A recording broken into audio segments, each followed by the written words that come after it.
Okay, welcome back to again your YouTube classes. So ಪ್ರಿಯ ವಿದ್ಯಾರ್ಥಿಗಳೇ, ಇವತ್ತಿನಿಂದ ನಾವೇನಪ್ಪ ಅಂತಂದರೆ ಒಂದು ಹೊಸ ರೀತಿಯಾದಂಥ ತರಗತಿಗಳನ್ನು ನಿಮ್ಮ ಮುಂದೆ ನಾನು ತೆಗೆದುಕೊಂಡು ಬರ್ತೀನಿ. ಏನು ಸರ್ ಅಂತಂದರೆ, ಸಮಯವನ್ನು ವ್ಯರ್ಥ ಮಾಡದೆ ನೇರವಾಗಿ ಕ್ಲಾಸಿಗೆ ಹೋಗೋಣ. ಡೈಲಿ ಒಂದು ವರ್ಡ್, ದಿನಾಲೂ ಒಂದು ಶಬ್ದವನ್ನು ನಾವು ಇಂಗ್ಲೀಷಲ್ಲಿ ಕಲಿಯುವುದು, ಅದರ ಅರ್ಥವನ್ನು ಅದನ್ನು ಸ್ವಂತ ವಾಕ್ಯದಲ್ಲಿ ಬಳಸುವಂಥ ಪ್ರಯತ್ನವನ್ನು ಮಾಡ್ತಾ ಹೋಗೋದು. ಯಾಕಂತಂದರೆ ನಮಗೆ ಹಲವಾರು ಪದಗಳ ಅರ್ಥ ಬೇಕು ಅಂದಾಗ ನಮಗೆ ಏನಾಗುತ್ತೆ ಹೇಳ್ರಿ, ಒಂದು ಯಾವುದೇ ಒಂದು ಪೀಸ್ ಆಫ್ ಪೇಪರ್ ನ್ಯೂಸ್ ಆಗಲಿ, ಯಾವುದೇ ಒಂದು ಬುಕ್ಸ್ ಆಗಲಿ ನಾವು ಓದುವಾಗ ಅರ್ಥ ಮಾಡ್ಕೊಳ್ಳೋಕ್ಕಾಗುತ್ತೆ. ಸೊ ಹಾಗಾಗಿ ನಿಮ್ಮ ಸಾಕಷ್ಟು ಎಕ್ಸಾಮ್ಸ್ಲಿ ಏನು ಮಾಡ್ತಾನೆ ಹೇಳ್ರಿ, ಒಂದು ಶಬ್ದವನ್ನು ಕೊಡ್ತಾನೆ, use in your own sentence ಅಂತ ಕೊಟ್ಬಿಡ್ತಿರ್ತಾನೆ. ಅವಾಗ ನಮಗೆ ಕಷ್ಟ ಆಗ್ತಿರ್ತೈತಿ. ಅದಕ್ಕೆ ನಾವುಗಳು ನಮ್ಮ ಒಂದು ವ್ಯಾಕ್ಯಾಬುಲರಿಯನ್ನು ಇನ್ನಷ್ಟು ಡೆವಲಪ್ಮೆಂಟ್ ಮಾಡ್ಕೊಳ್ಳೋಕೆ ಅಟ್ಲೀಸ್ಟ್ ಬಹಳ ಬೇಡ, ನಮಗೆ ಡೈಲಿ ಒಂದು ವರ್ಡಿನ ಮೀನಿಂಗನ್ನು ತಿಳ್ಕೊಂಡು ಅದರ ವರ್ಡ್ ಮೀನಿಂಗನ್ನು ನಾವು ಓನ್ ಸೆಂಟೆನ್ಸಲ್ಲಿ ನಮ್ಮದೇ ಆದ ರೀತಿಯಲ್ಲಿ ಬಳಸುವಂಥ ಪ್ರಯತ್ನ ಮಾಡ್ತಾ ಹೋಗೋಣ. ಹಾಗಾದರೆ ಇವತ್ತಿನ ಕ್ಲಾಸಲ್ಲಿ ಒಂದು ವರ್ಡ್ ನಾನು ಬರ್ದೀನಿ, ಡಿಸ್ಟಿಂಗ್ವಿಶ್ಡ್ ಅಂತೇಳಿ. ನೋಡಿ, ಭಾಳ ಜನ ಈ ಶಬ್ದವನ್ನೇ ನಾವು ಕೇಳಿರಲ್ಲ, ಏನಾಗಂದ್ರಿ ಅಂತ ಕಷ್ಟ ಆಗ್ತಿರ್ತದೆ. ಅದಕ್ಕೆ ಇಂಥ 10 ಶಬ್ದಗಳು ಇರ್ತಾವ ಗೊತ್ತಿಲ್ದಿರುವಂಥದ್ದು, ಅವನ್ನ ಕಲಿಯುವಂಥ ಪ್ರಯತ್ನ ಮಾಡುವಂತ ಹೇಳ್ತಾ, ಮೊದಲನೇದು ಇದರ ಇಂಗ್ಲಿಷ್ ಮೀನಿಂಗ್ ನೋಡ್ತಾ ಹೋಗೋಣ. ಏನು ಸರ್ ಡಿಸ್ಟಿಂಗ್ವಿಶ್ಡ್ ಅಪ್ಪ ಅಂದರೆ, ನೋಡಿ, ಸಮ್ವನ್ ಹೂ ಲುಕ್ಸ್ ಇಂಪಾರ್ಟೆಂಟ್. ಯಾವುದೋ ವ್ಯಕ್ತಿ ಪ್ರಮುಖ ಅಂತ ಅನಿಸ್ತಿರ್ತಾರೆ. ಯಾಕೆ ಅಂತಂದರೆ ಅವ್ರಿಗೆ ನಾವು ರೆಸ್ಪೆಕ್ಟನ್ನು ಕೊಡ್ತಿರ್ತೇವೆ, ರೆಸ್ಪೆಕ್ಟೆಡ್ ಪರ್ಸನ್ ಆಗಿರ್ತಾರೆ. ಅಥವಾ R has achieved something notable, ಏನೋ ಒಂದು ಫೇಮಸ್ ಆಗಿರುವಂಥದ್ದನ್ನು, ಒಂದು ಪ್ರಖ್ಯಾತಿ ಆಗಿರುವಂಥದ್ದನ್ನು ಅಚೀವ್ ಮಾಡಿರ್ತಾರೆ, ಸಕ್ಸಸ್ ಕಂಡಿರ್ತಾರೆ ಅದರಲ್ಲಿ.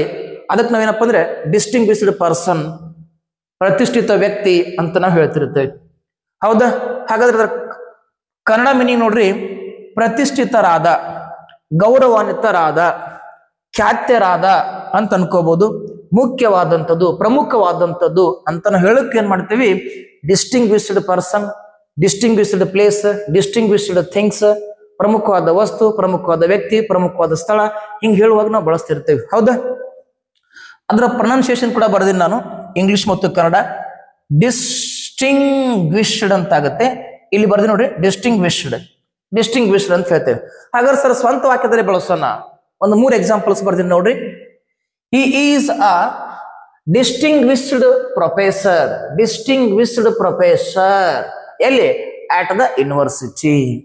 ನೋಡಿ, ಡಿಸ್ಟಿಂಗ್ವಿಶ್ಡ್ ಪ್ರೊಫೆಸರ್, ಅವು ಯಾವ ಪ್ರಕಾರದ ಪ್ರೊಫೆಸರ್ ಆಗಿದ್ರು ಅವರು ಅಂತಂದ್ರೆ, ಅವರು ವಿಶ್ವವಿದ್ಯಾಲಯದ ಪ್ರತಿಷ್ಠಿತ ಪ್ರಾಧ್ಯಾಪಕರಾಗಿದ್ದರು.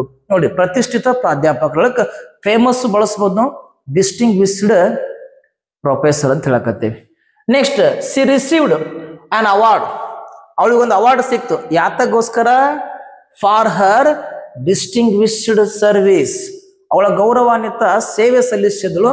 ಅದಕ್ಕೆ ಅವಳಿಗೆ ಏನ್ ಮಾಡಿದೆವು, ಪ್ರಶಸ್ತಿಯನ್ನ ಕೊಟ್ಟೇವಿ. ಅವಳ ಗೌರವಾನ್ವಿತ ಸೇವೆಗೆ ಅವಳು ಪ್ರಶಸ್ತಿ ಪಡೆದಳು ಅಂತ ಹೇಳ್ತೇವೆ. ದ ಗೆಸ್ಟ್ ಲುಕ್ಡ್ ಡಿಸ್ಟಿಂಗ್ವಿಶ್ಡ್, ಹೆಂಗ್ ಕಾಣಿಸಕತ್ತಿದ್ರಿ? ಡಿಸ್ಟಿಂಗ್ವಿಶ್ಡ್, ಬಹಳ ಪ್ರಮುಖವಾಗಿ, ಪ್ರತಿಷ್ಠಿತವಾಗಿ, ಗೌರವಾನ್ವಿತವಾಗಿ ಕಾಣಿಸಿದ್ರು. ಎಲ್ಲಿ ಅಂತಂದ್ರೆ ಇನ್ ಹೀಸ್ ಗ್ರೇ ಸೂಟ್, ಬೂದು ಬಣ್ಣದ ಸೂಟಿನಲ್ಲಿ ಅತಿಥಿ ತುಂಬಾ ಗೌರವಾನ್ವಿತವಾಗಿ ಕಾಣಿಸಿಕೊಂಡರು. ಲುಕ್ಡ್ ಅಂತ ಐತಿ, ಕಾಣಿಸಿಕೊಂಡರು. ಹೌದಿಲ್ಲ?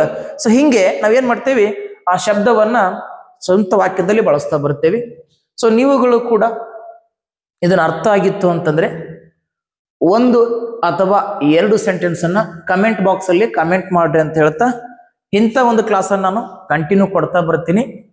ದಯವಿಟ್ಟು ಇದನ್ನ ಕ್ಲಾಸ್ ಇಷ್ಟ ಆಗಿದ್ರೆ ಲೈಕ್ ಮಾಡ್ರಿ, ಇದನ್ನ ಶೇರ್ ಮಾಡ್ರಿ ಅಂತ ಹೇಳ್ತಾ, ನಮ್ಮೊಂದಿಗೆ ಏನಪ್ಪ ಅಂದ್ರೆ ಡೈಲಿ ಒಂದು ಶಬ್ದವನ್ನು ಕಲಿಯುವಂತ ಪ್ರಯತ್ನ ಮಾಡ್ತಾ ಅಂತ ಹೇಳ್ತಾ, ಇವತ್ತಿನ ಕ್ಲಾಸ್ ಇಲ್ಲಿಗೆ ನಾನು ಕ್ಲೋಸ್ ಮಾಡ್ತಿದ್ದೀನಿ. ಬಾಯ್, ಸಿ ಯು.